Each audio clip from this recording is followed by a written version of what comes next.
May the words of my mouth and the meditations of all of our hearts be always acceptable in your sight, O Lord, for you are our strength and our Redeemer. Amen. Please be seated.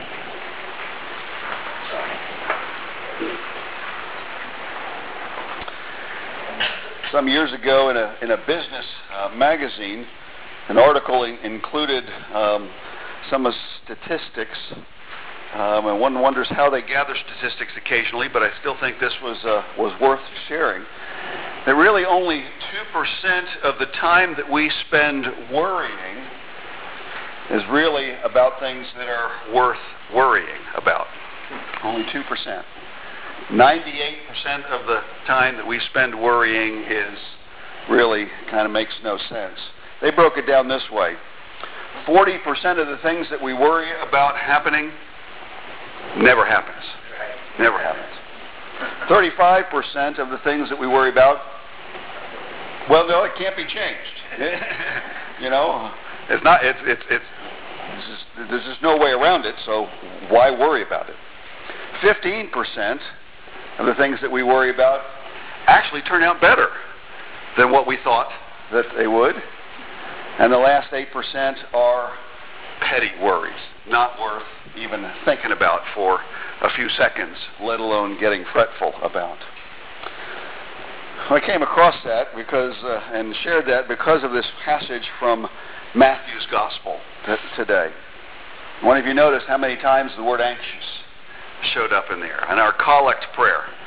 I wonder how many of us have ever heard that collect prayer before, because we're at the 8th Sunday of the season of Epiphany.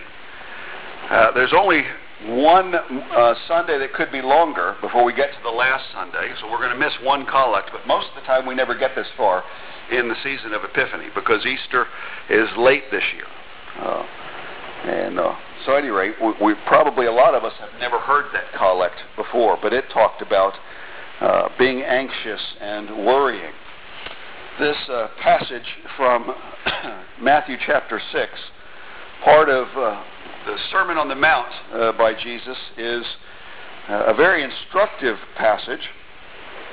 But there's one unfortunate thing about it is that it kind of started more or less, well, maybe not in the middle, but it left off some stuff that it needed to be included in the beginning. Otherwise, we may come away with a slightly different understanding of what God is saying in this passage, of what Jesus has said in this passage, and therefore maybe not get the right picture. But bottom line is, as we consider it in its totality, he's saying basically, don't worry about life. Don't worry about having the things that you need. God says they will be met. But there is some stuff that, again, we have to think about. Let me read to you first a few verses 19 through 24. We picked up, Joe read beginning with verse 24 just a few moments ago. So I'll end with that, but no, he started with that, but this is what comes just before it. Do not lay up for yourselves treasures on earth, where moth and rust destroy and where thieves break in and steal. But lay up for yourselves treasures in heaven, where neither moth nor rust destroys and where thieves do not break in and steal. For where your treasure is, there your heart will be also. The eye is the lamp of the body. So if your eye is healthy, your whole body will be full of light. But if your eye is bad, your whole body will be full of darkness. If then the light in you is darkness, how great is the darkness? In verse 24, no one can serve two masters.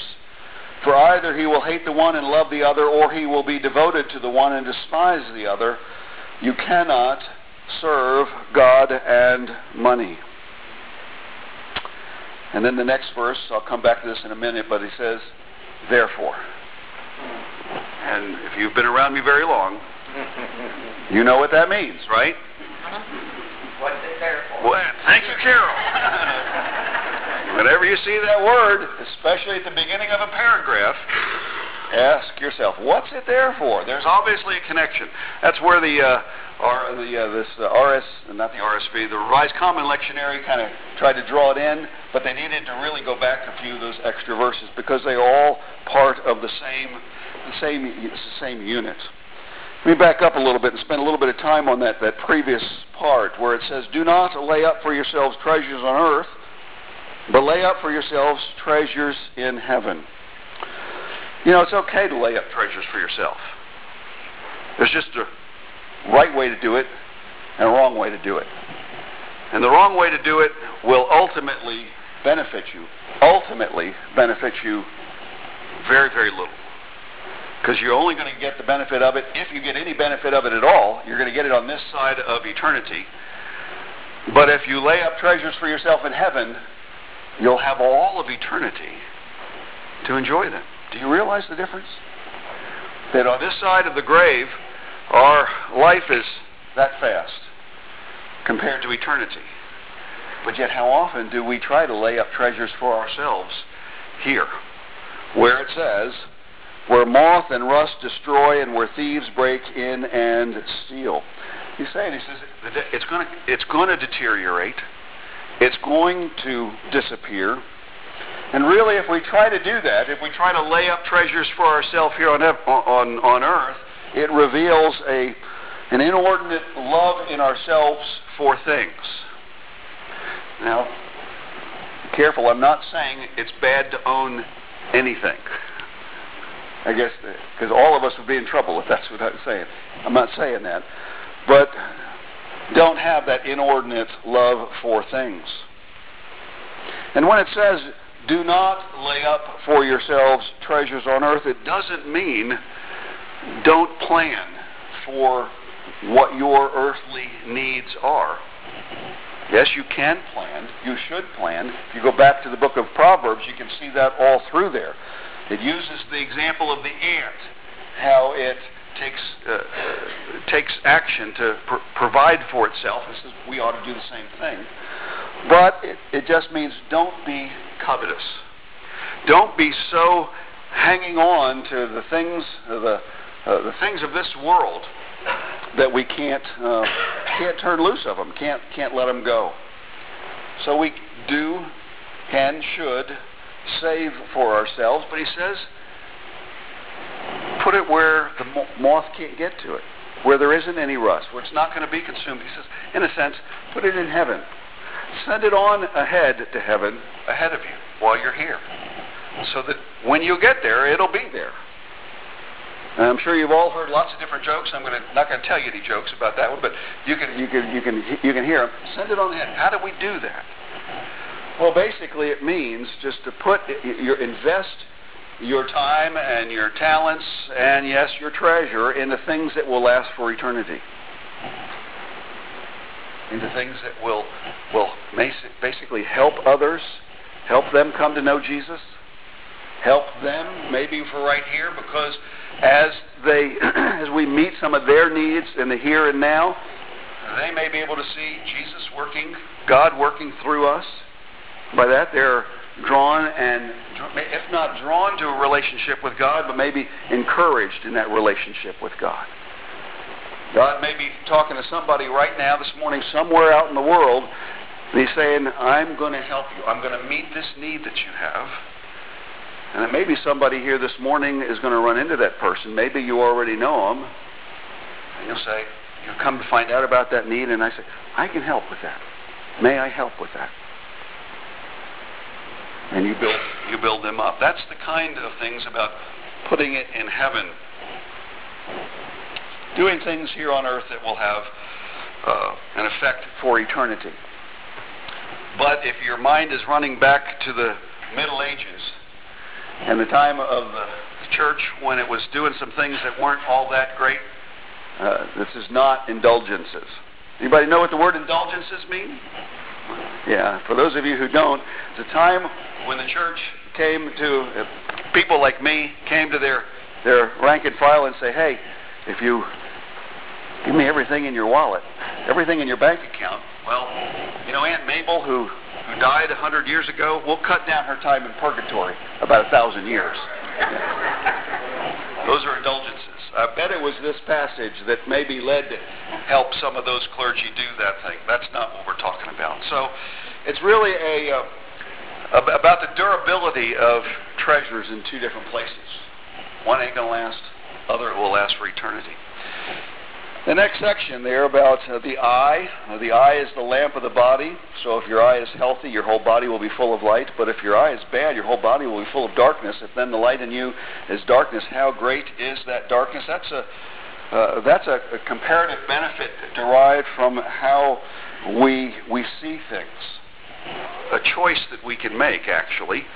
Do we see, or do we choose to see things in a way that ultimately we're really blind? It's a metaphor that makes the point. Some of us might be thinking, I know some blind people, literally 100% blind. They get along really well, and that's true. They hone their other faculties, other abilities to compensate for that. But the truth of the metaphor still holds true. If any one of us suddenly lost our sight without having honed those abilities, we would be kind of lost for a good while. We can see where we're going. We can see what we're doing. We can see what's coming down the road, literally. And so therefore, in a way, that brings light into us. We have understanding. We have discernment. And so he says, if you see rightly, and that lets light in. But if you see wrongly, you're walking in darkness. The previous little couple passages about laying up treasures talked about your heart. And did you notice it said, it's not where your heart is, your treasures will be there. But it said, where your treasure is. That's where your heart's going to be. Well, this one talks about the eye. A lot of times Scripture will say, set your heart on, fill in the blank. Fix your eye on, fill in the blank. It means basically the same thing. They're almost interchangeable. So the blind are those who just go after their own wants, their own desires, without really considering God's reality as He has revealed Himself, whereas those who walk in the light are those who seek to understand more about how God works in the world today and receives those revelations. They are like light coming into our lives, into our minds. In a sense, those things illumine the mind, and when that happens, it makes our life much more fulfilling, much more purposeful, much stronger, much more glorifying to God. And so he says, if the light within you is darkness, how devastating it is, how strong, how incredibly long-reaching it is. But if the light within you truly is light, how blessed you are. We are. So, are we walking in light or darkness?